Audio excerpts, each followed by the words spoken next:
So I had an issue with a tooth. It was leading up to Christmas, a couple of months there. I wanted to try to save the tooth because it was causing a fair bit of pain. It's been an issue for a fair while, and so we tried to do a root canal on it. We did the first part of it, and then the dentist said that we need to leave it open or whatever, not filled in for a period of time to get all the infection out or something like that.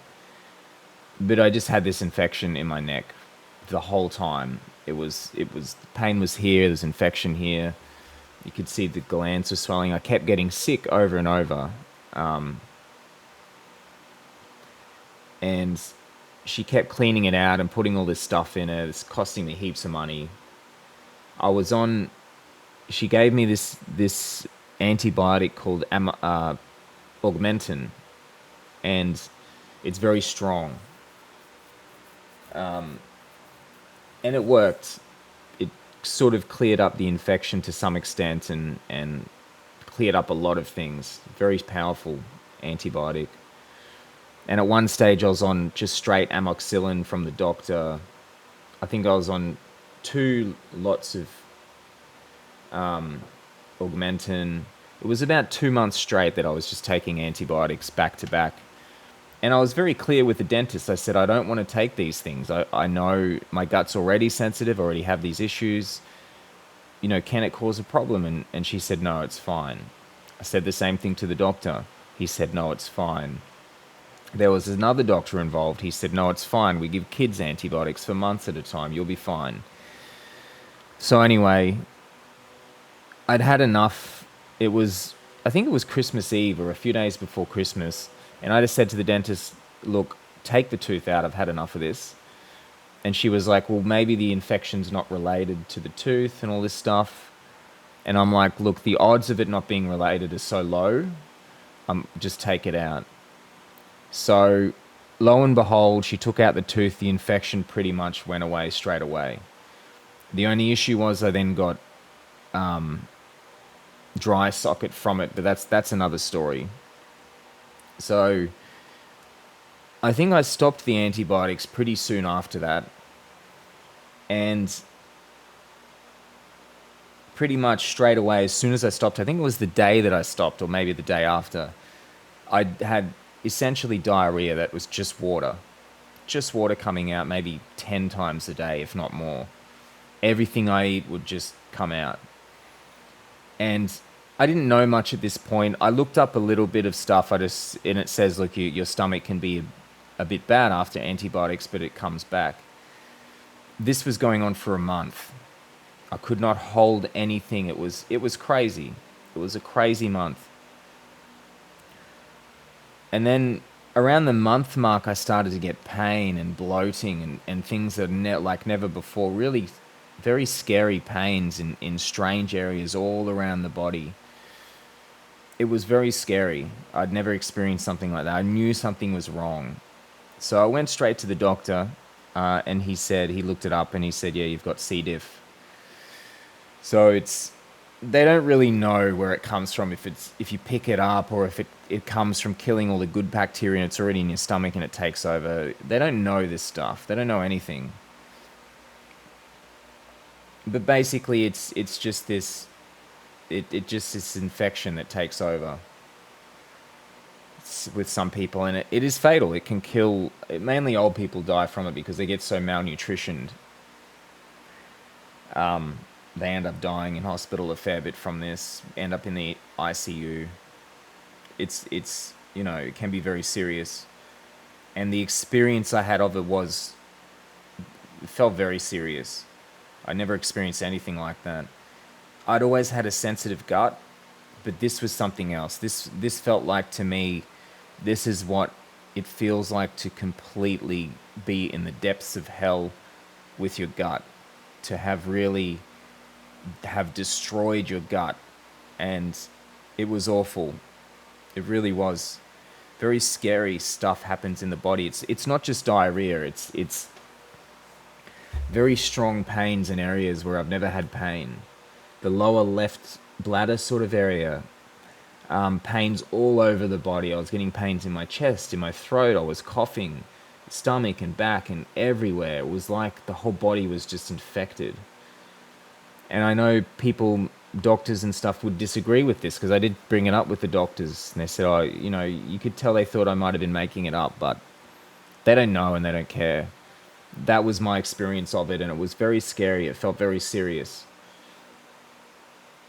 So when I found out what it was, they put me on this antibiotic again called Flagyl. Didn't do anything. Terrible side effects, this thing. 3 days later, I was like, this is doing nothing. Let's do something else. So they put me on vancomycin. Within a few days, the diarrhea had stopped. So it was working. But what I noticed straight away was the tinnitus in my ear got a lot worse. So I looked it up and it has ototoxicity, which it can be toxic to the ears. So I had a very difficult decision to make. And I did decide to continue with the vancomycin for the 10 days. And luckily it did fix it, but there's definitely something wrong with my ears now.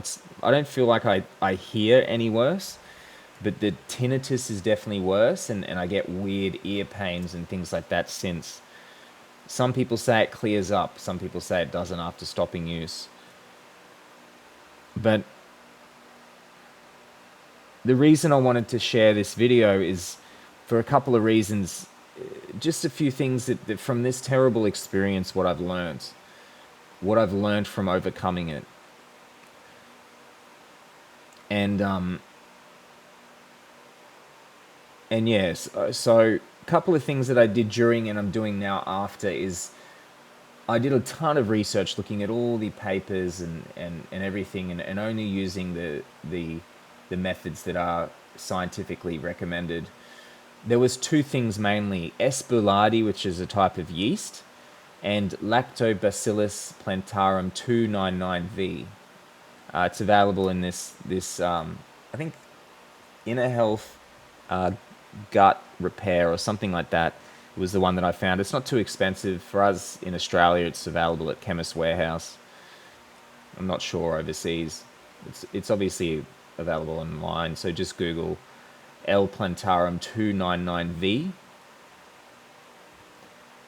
Normally probiotics give me severe depression, but this one doesn't. Maybe subtle, but not. It doesn't really. So I think they're both helping a lot. I now understand that the better drug to use is fidaxomicin,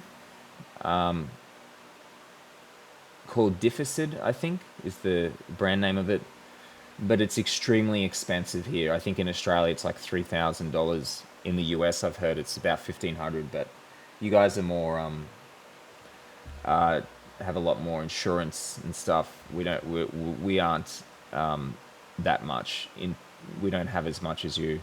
We're not as reliant on it, so your insurance might cover it.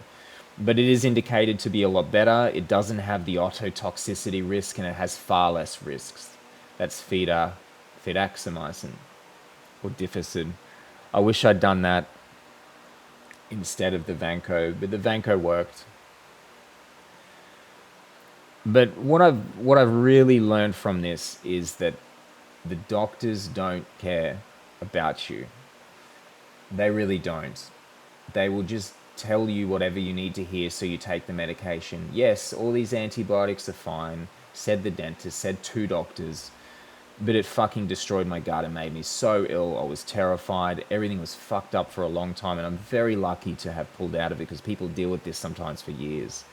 And my gut still isn't that great. It's just I'm not getting the diarrhea, but I'm still getting bloating, mild pain. It is better though, and hopefully it keeps getting better. But what I now understand is that my mistake was that I believed and I put my trust into these medical professionals because it's kind of what you're raised to do, right?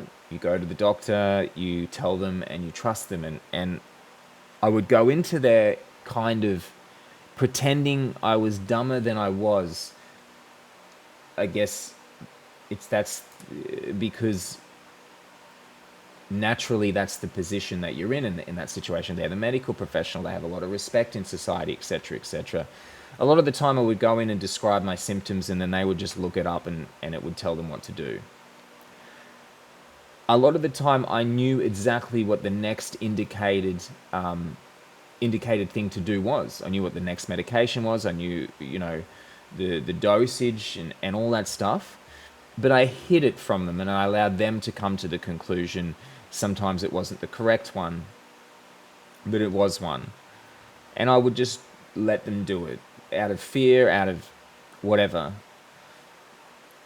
But since then, what I do is we have access to everything that they have access to. So I read all the studies.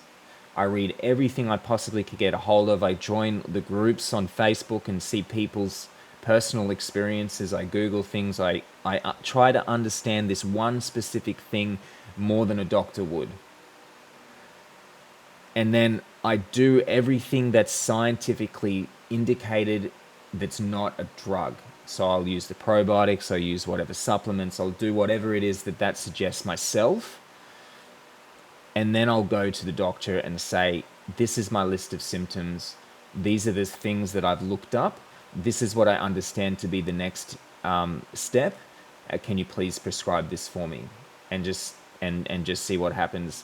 They don't like it. You're probably seen as arrogant or whatever, but I don't care because they don't care about me. I'm the one who cares about my health. They don't. It's just a factory here. Come in, do a test, prescribe. Come in, do a test, prescribe. You've got this, here's the answer. They don't care. They don't look at holistic things unless you pay for a really expensive holistic doctor, which again, we have the same information they have. So I don't know. I've lost trust completely in the medical system. I didn't have much before, but now I'm like, yep, I got to take all this stuff in my own hands. And we have the intelligence to do it, and we have the resources with the internet to do it. Just read the studies. It's not that hard. They're all over the place. You just Google it, read, and keep reading studies until you understand what's going on, until you understand the risks and the next best step to take. And then tell them what you need and why. Bring the studies with you. Bring links to them and show them. They may not like it, but you're not going to like losing your health because you trusted these morons.